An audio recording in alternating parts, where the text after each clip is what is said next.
How many of you believe if you had the chance to trade places with one of the original 12 disciples and you experienced life with Jesus on earth, that your fears wouldn't exist like they do today?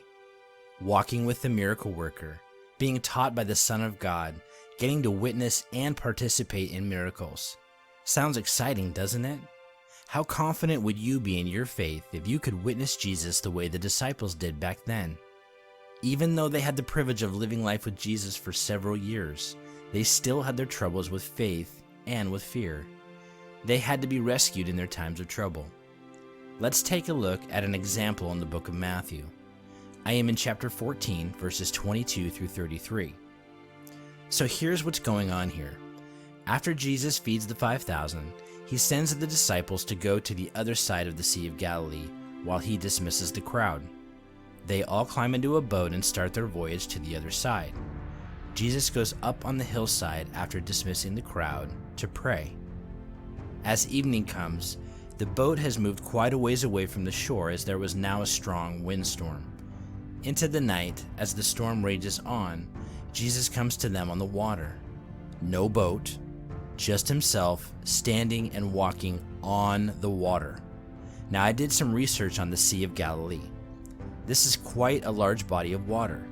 It measures 13 miles long, a little over 8 miles wide, and is approximately 33 miles in circumference around the sea.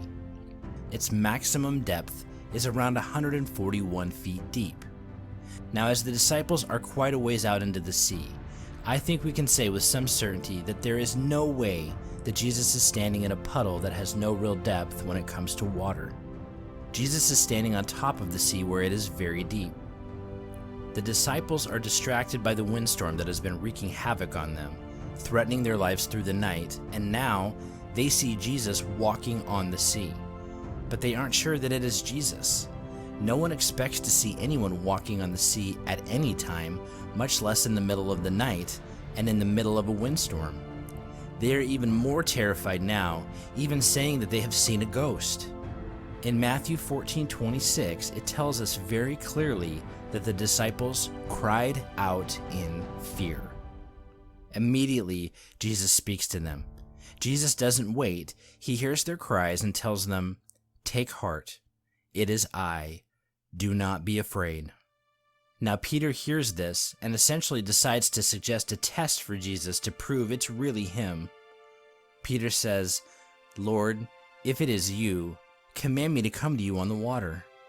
And no hesitation from Jesus, he says, "Come."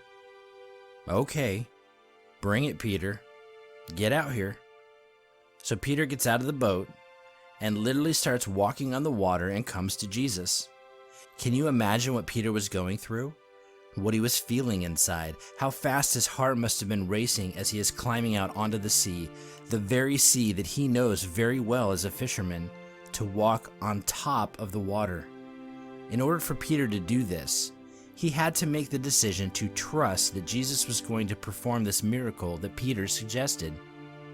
And it is documented that Peter walked on the water to Jesus. What a miracle! But something happens. Something changes. Peter looks at the wind, and when he saw it, instantly he became afraid, and he begins to sink. He cries out to Jesus, "Lord, save me."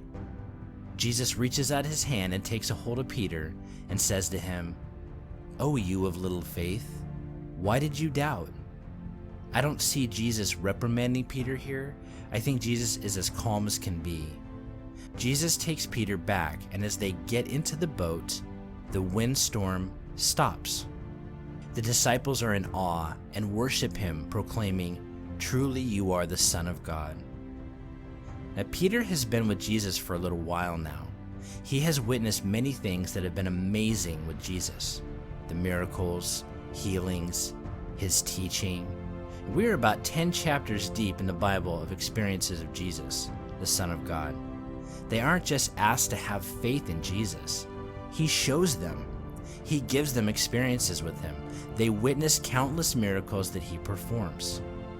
They have a front row seat to who Jesus is. If anyone should have confidence, If anyone should have the fear meter registering 0, it should be them. And yet, right after they witness Jesus feeding the 5,000, they are terrified in the storm. Peter takes massive steps of faith to walk on the Sea of Galilee, and he is experiencing the miracle of walking on water toward Jesus. But he looks at the wind, which means he wasn't looking at the wind when he was walking to Jesus on water, now was he? No, Peter was intensely focused on Jesus. No distractions, he was staring straight at Jesus as he experienced this miracle. It was only when he took his eyes and his focus off the Lord that he panicked, and he sank. Jesus answers his terrifying cry as he sinks, and rescues him, taking him back to the boat. But Jesus asks him a very fair question. "O you of little faith, why did you doubt?" I would be stunned, in shock, if Jesus calls me out of the boat and I became a miracle, walking on water. But as Peter is experiencing this miracle, I think Jesus is perfectly justified in asking him why he doubted. He doubted Jesus after he had already begun to experience the miracle. Here is the lesson here. When God tells you to do something, do it, and do it boldly, without fear. God isn't going to trick you. If God says go, you go.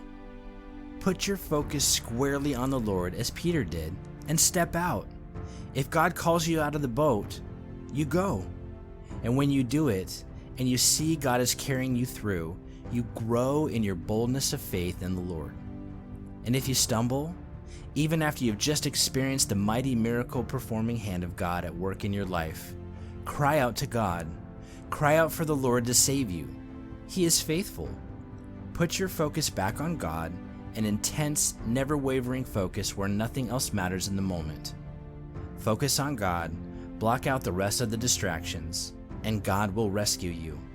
Even in your moment of doubt, God rescues you. God will rescue you in His way, in His time, because He is God and He knows what's best for you. How many times do we see Jesus doing something that ends being life-changing for those He rescues? And when Jesus rescues you, and He stops the storm that only He can stop, worship Him as the God of your life. Remember what He has just done for you, and refrain from allowing the fears of this world to take hold of you any longer. God is awesome. Let Him be awesome in your life today. Amen.